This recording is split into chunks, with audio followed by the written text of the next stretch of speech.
Hola y bienvenidos a un nuevo video de 8.15. En este video vamos a ver cómo se cargan y administran los planes y de qué forma el servidor controla el ancho de banda de los clientes. Si ustedes recuerdan del video anterior, vimos que cuando estamos creando conexiones, lo que hacemos es seleccionar algunos de los planes que ya vienen precargados en el servidor. Lo que vamos a ver ahora es, por ejemplo, cómo sería crear un nuevo plan. Para ello nos dirigimos a esta sección y luego en el formulario que se nos presenta necesitamos cargar una serie de campos. Lo primero que tenemos que hacer, obviamente, es darle un nombre al plan, el cual nos va a servir para identificarlo posteriormente. A continuación tenemos que seleccionar una prioridad. El gateway maneja competencia a varios niveles. La primera de ellas es la prioridad del plan, la cual se encarga de controlar cómo compiten los clientes entre sí. Es decir, cuando tenemos que ir a competir por el ancho de banda disponible, los clientes que tengan una prioridad más alta, o mejor dicho, que tengan un plan con una prioridad más alta, van a tener una mayor posibilidad de acceder al ancho de banda que aquellos clientes que tengan una prioridad más baja. De la misma forma, se ha trabajado mucho para que no se produzcan agotamientos, es decir, que no porque un cliente tenga un plan con una prioridad menor no va a poder utilizar el servicio incluso aunque estemos saturando. Es simplemente que los clientes con planes con mayor prioridad van a tener mayor capacidad de acceder a ese ancho de banda. Luego lo que tenemos que seleccionar es una salida por defecto. Esto es, si tenemos una única salida de internet, entiéndase un único proveedor, sencillamente vamos a elegir de la única opción que tenemos disponible. Pero si por el contrario tenemos varios proveedores de internet entre los cuales seleccionar, lo que podemos hacer es decirle al plan cuál es su salida preferida. Es decir, que en condiciones normales los usuarios a los que le coloquemos este plan van a salir por acá. Luego, si se activa algún plan de contingencia, porque por ejemplo alguno de estos proveedores se cae, esta salida por defecto es posible que se modifique por alguna otra en función de la disponibilidad que tengamos. Habiendo definido un nombre, una prioridad y una salida por defecto, tenemos que pasar a definir el modelo de ancho de banda. En el modelo de ancho de banda, lo que hacemos es definir los máximos y los mínimos que vamos a aplicar a las conexiones que tengan este plan. Entonces, si por ejemplo quisiéramos cargar un plan de 2 megas, podríamos decirle que queremos que estos usuarios tengan 2 megas de bajada y 1 mega de subida. Entonces, si tenemos suficiente ancho de banda para todos, lo que vamos a hacer es tratar de que la gente pueda acceder al ancho de banda hasta estos topes que definimos acá. Pero luego también podemos definir los valores mínimos, los cuales, como se indica en esta leyenda, el servidor va a intentar garantizar. Es decir, que mientras mayor sea el valor mínimo, vamos a estar hablando de un plan que tiene una mayor calidad. Y a su vez, mientras más cerca esté el mínimo del máximo, más cerca vamos a estar de un plan dedicado o garantizado. Habiendo elegido el modelo de ancho de banda que queremos aplicar, ya tenemos todo lo necesario para darle grabar y crear el plan mínimo que el gateway nos permite configurar. En este caso sería un plan que solamente controla ancho de banda. Pero como ustedes verán, tenemos otras opciones las cuales son muy interesantes de utilizar para empezar a hacer un control un poco más sofisticado.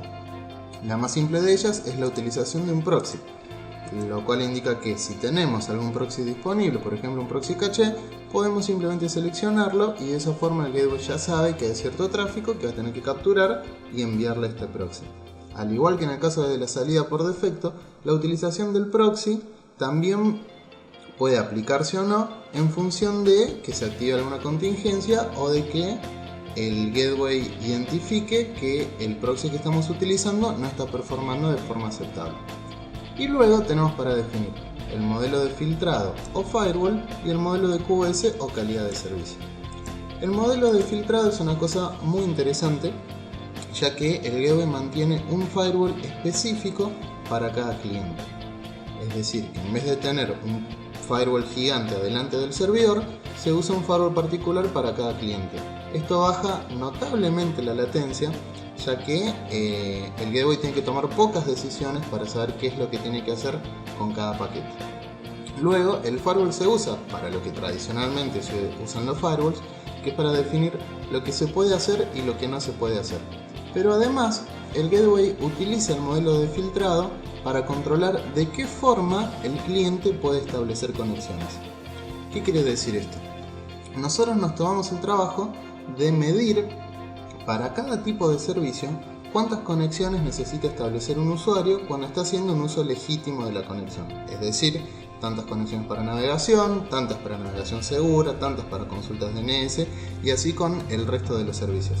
Luego esos valores los multiplicamos por 2 o por 3 y lo ponemos como el tope de conexiones simultáneas que un cliente puede establecer para cada tipo de servicio.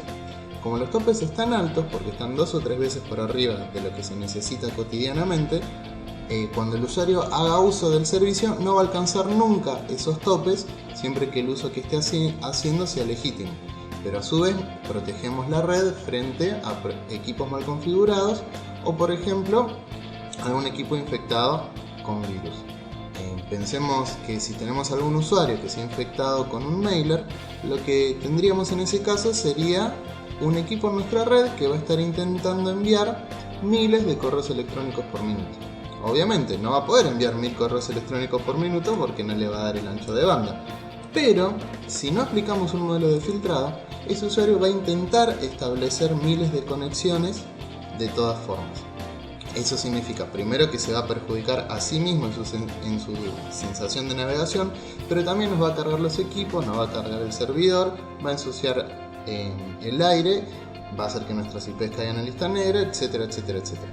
De esta forma, cuando hay un uso ilegítimo, los topes se alcanzan rápidamente y nos protegemos de ese tipo de circunstancias. Además de haber un tope máximo, también controlamos la velocidad a la que se puede alcanzar ese tope. Entonces, de esta forma, las curvas se suavizan y tenemos equipos en la red que se comportan de buena manera. Si bien esto es un poquito complicado, al momento de cargar un plan basta con decirle al gateway que se trata, por ejemplo, de una conexión de hogar y eso ya es suficiente para que el gateway conozca todo lo que necesita para controlar de qué forma este cliente va a establecer conexiones. Finalmente, el modelo de QoS lo que hace es controlar de qué forma el cliente va a competir consigo mismo. Recordemos, la prioridad del plan es para ver cómo compite un cliente con otro cliente.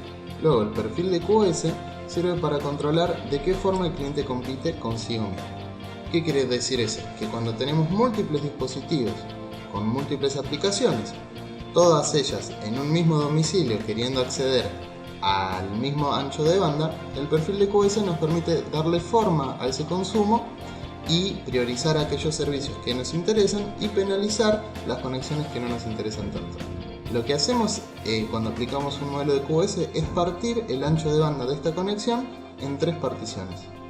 Es decir, que tenemos una partición principal, luego una partición secundaria y finalmente una partición a donde va a ir a parar el resto del tráfico que no hayamos marcado ni en la partición principal ni en la secundaria. Entonces, para hacer un ejemplo muy básico, podríamos, por ejemplo, marcar HTTP y HTTPS, DNS y tal vez también ping. Esto obviamente es un ejemplo sencillo, en la práctica va a haber muchos más macros de selección. Luego podríamos elegir lo que tiene que ver con correo para enviar a la segunda cola y dejar que el resto del tráfico caiga en la tercera. Ustedes habrán observado que cada cola tiene una prioridad. De la misma forma en la que se aplica la prioridad del plan, también se va a aplicar la prioridad de la partición en la que las conexiones de cada servicio hayan caído.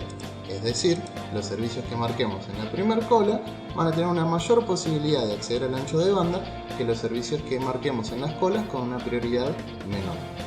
Adicionalmente, podemos también controlar hasta qué porcentaje del ancho de banda que definimos en el modelo, en este caso 2,5 megas, pueden crecer las conexiones que caigan en cada cola. Entonces, en este caso tendríamos que la navegación puede llegar al 100% de estos 2,5 megas, luego podríamos decir que el correo puede llegar solamente hasta el 60% y que el resto de las conexiones pueden llegar, por ejemplo, únicamente hasta el 30%. De esta forma nos aseguramos que siempre haya ancho de banda disponible para las conexiones que nos interesa priorizar.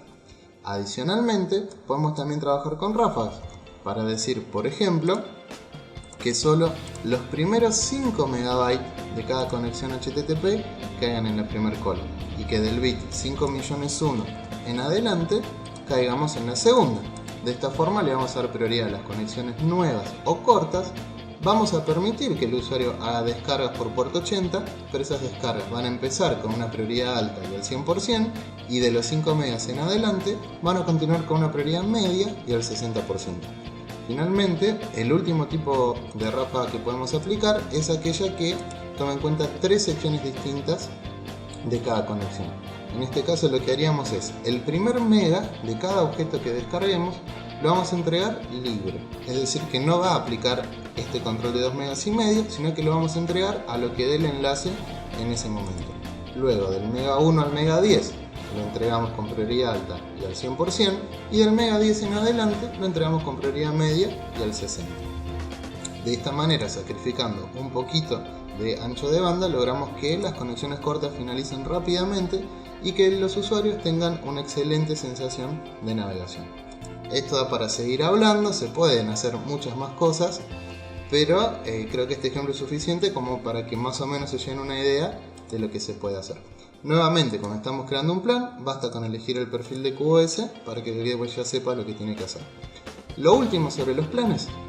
Ustedes se habrán dado cuenta que lo que definimos aquí se llama perfil por defecto. Eso porque el gateway permite ir activando excepciones en distintos periodos, por día o por hora, y luego redefinir los parámetros que definimos aquí arriba. Entonces podríamos, por ejemplo, los fines de semana, si sabemos que tenemos ancho de banda disponible, en vez de entregar 2 megas y medio, tal vez entregar 4 megas. Luego podríamos volver a usar un filtrado de hogar y tal vez un modelo de calidad de servicio un poco más permisivo. Adicionalmente podemos seguir activando excepciones si por ejemplo queremos dar un tratamiento distinto a la madrugada o en algún otro periodo que nos interese. Entonces, si hacemos un repaso, para crear un plan le damos un nombre, una prioridad que va a controlar cómo compiten los clientes entre sí, una salida por defecto que se va a utilizar siempre y cuando esa salida esté disponible, seguido de un modelo de ancho de banda donde definimos máximos y mínimos, donde los mínimos se intentan garantizar, un modelo de filtrado que nos va a controlar de qué forma el cliente establece conexiones y va a asegurar que nada puede establecer conexiones de forma indiscriminada. También un modelo de QoS que va a controlar de qué forma el cliente compite consigo mismo, y luego la utilización de un proxy o no, sabiendo que todo esto se puede ir modificando en el tiempo en función de las excepciones que activemos. Esperamos que les haya resultado interesante. Si quieren seguir conversando, los invitamos a que nos escriban un correo electrónico a la dirección contacto@815.com. Muchísimas gracias por ver este video y nos vemos en la próxima.